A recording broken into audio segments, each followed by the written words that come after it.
स्वागत भी करती हूँ और बहुत बहुत आप सबको बधाई देती हूँ, क्योंकि ये विवाह समारोह जो होने जा रहा है आज, ये महेंद्र कठेरिया जी, ब्रजेश कठेरिया जी और सभी संयोजक लोगों का भी मैं बहुत धन्यवाद करना चाहूंगी, क्योंकि यह एक तरह का समाज सेवा का भी कार्यक्रम है। और जिस तरह ये चौथा सामूहिक विवाह समारोह हो रहा है, और मुझे पूरी उम्मीद है कि जिस तरह इसका विस्तार हो रहा है, आने वाले समय में ये और भी विस्तार इसका होगा। और जिस तरह मैं पहली बार जालौन आई हूँ, और मैं सभी अपनी बहनों और माताओं से कहना चाहूंगी कि मैं आपकी भाभी और बहन बन के यहाँ आई हूँ, आपके परिवार के एक सदस्य के रूप में आप सब लोगों के उपलक्ष्य यहाँ पर उपस्थित हुई हूँ। हम सभी जानते हैं कि आज माननीय काशीराम जी की भी जयंती है, और उनको नमन करते हुए, उनको याद करते हुए, उनके संघर्ष जो उन्होंने लड़ाई अपने समाज के लिए लड़ी और अपने समाज को एक रास्ता दिखाने का कार्य किया, तो उनके आदर्शों को हम नमन करते हैं सभी आज। और साथ में आज बाबा भीमराव अंबेडकर जी को भी याद करते हैं, जिन्होंने हमें संविधान जैसा हथियार हाथ में दिया, जिसकी वजह से हमें आरक्षण मिला, हमें वोट करने का अधिकार मिला। तो आज माननीय जहां काशीराम जी को हम याद कर रहे हैं, वहीं बाबा भीमराव अंबेडकर जी को भी याद करते हुए नमन करते हैं। आज हम सभी जानते हैं कि देश की परिस्थितियां क्या हैं, क्योंकि शादी का ये समारोह है और खाना भी बन ही रहा होगा। यहाँ पे खाने की व्यवस्था है, सिलेंडर मिल गया था कि नहीं मिल गया? बड़ी मुश्किल से साहब। तो आज सिलेंडर की जो व्यवस्था है सरकार दे रही है, हम सभी जानते हैं कि ये सिलेंडर तक हमारे देशवासियों को नहीं दिला पा रही है। और जब इनके नेता, बड़े बड़े नेता कहते हैं कि सब कुछ सामान्य है, सब कुछ सही ढंग से चल रहा है, लेकिन जब हम वीडियो और सोशल मीडिया के माध्यम से देखें तो आज सिलेंडर की कितनी किल्लत है। और केवल ये सिलेंडर की किल्लत का सवाल नहीं है, आज सिलेंडर के भी दाम बढ़ा दिए गए हैं। कितने बढ़े हैं? घरेलू जो सिलेंडर है वो 1100 का हो गया है,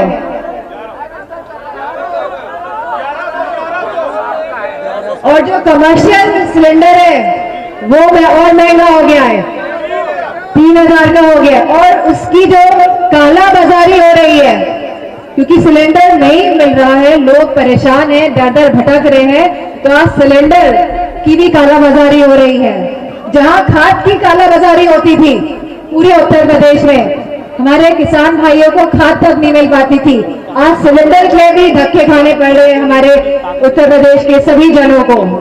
तो बड़ा दुख की बात है, बड़ी विडंबना की बात है।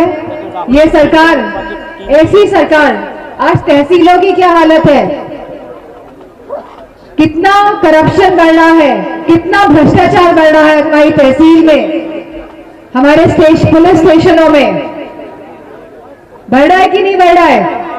मैं समझती हूँ कि हमारे सभी समाजवादी कार्यकर्ता और हमारे सभी समाजवादी नेता इस बात को समझ रहे हैं कि कैसे करप्शन यानी कि भ्रष्टाचार इस सरकार में बदल रहा है, और जिस तरह से जमीनों के कब्जे ये भारतीय जनता पार्टी के नेता लोग करवा रहे हैं। और ये खाली मैनपुरी जिले की बात नहीं है, ये सभी जिलों की यही बात है। और ये जो कब्जे हो रहे हैं और भी बढ़ेंगे। क्यों बढ़ेंगे? आप लोगों को पता है कि ये कब्जे और क्यों बढ़ेंगे? क्योंकि ये लोग जानते हैं कि आने वाले समय में इनकी सरकार जा रही है। ये लोग इस बात को समझ रहे हैं कि जिस तरह जालौन लोकसभा ने और जिस तरह पूरे उत्तर प्रदेश ने समाजवादी पार्टी का साथ दिया, पीडीए के लोग, हमारा पिछड़ा, दलित, अल्पसंख्यक जो पीड़ित है, सब लोग एक साथ होकर जिस तरह से समाजवादी पार्टी को जिताकर लाए, आने वाले समय में पीडीए की सरकार उत्तर प्रदेश में गठित होने वाले ही है। और यह इसलिए गठित होगी क्योंकि आज हर समाज कहीं ना कहीं अपने आप को पिछड़ा महसूस कर रहा है, दबाव महसूस कर रहा है।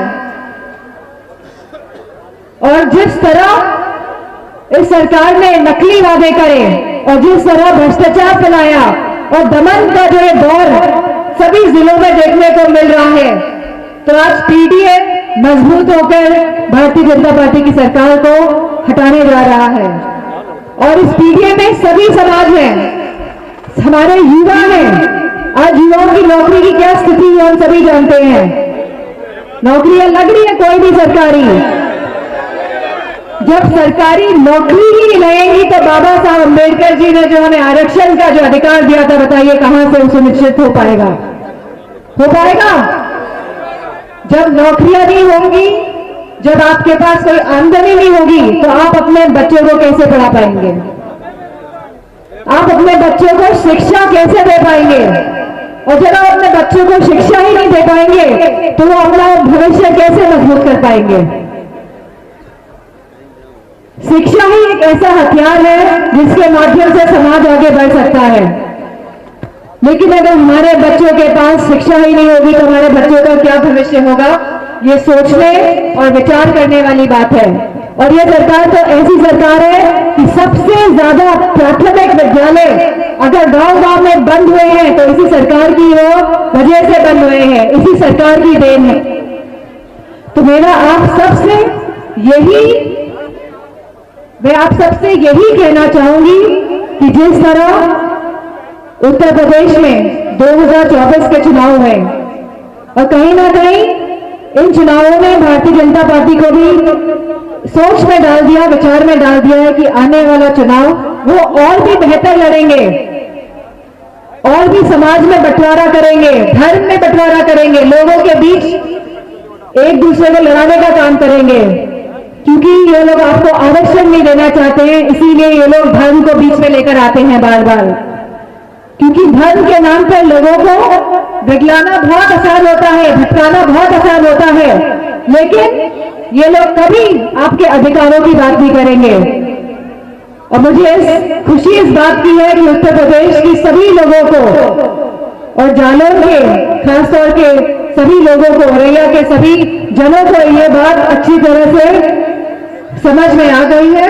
और मैं आप सबका बहुत धन्यवाद और आभार करना चाहूंगी कि जिस तरह आपने लोकसभा चुनाव में हमारे सांसद को यहां से बना के भेजा, अनिल जी को, तो मैं आप सबको, क्योंकि आपने एक एक वोट अपना डाल के एक ऐतिहासिक जीत दिलाने का काम किया, तो मैं आप सबको बहुत बहुत धन्यवाद और आभार प्रकट करना चाहती हूँ। साथ में समाजवादी पार्टी के जितने भी नेता आज उपस्थित है मंच पर, आसपास के जिलों से भी उपस्थित है, हमारे कार्यकर्ता, हमारे युवा साथी, हमारी युवा ब्रिगेड, आप सबसे भी मैं यही कहना चाहूंगी कि वोट की प्रक्रिया में बढ़ चढ़कर हिस्सा लीजिए, क्योंकि वोट ही आपका अधिकार है।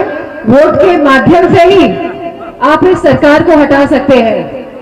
और मुझे पूरा भरोसा है कि समाजवादी पार्टी का एक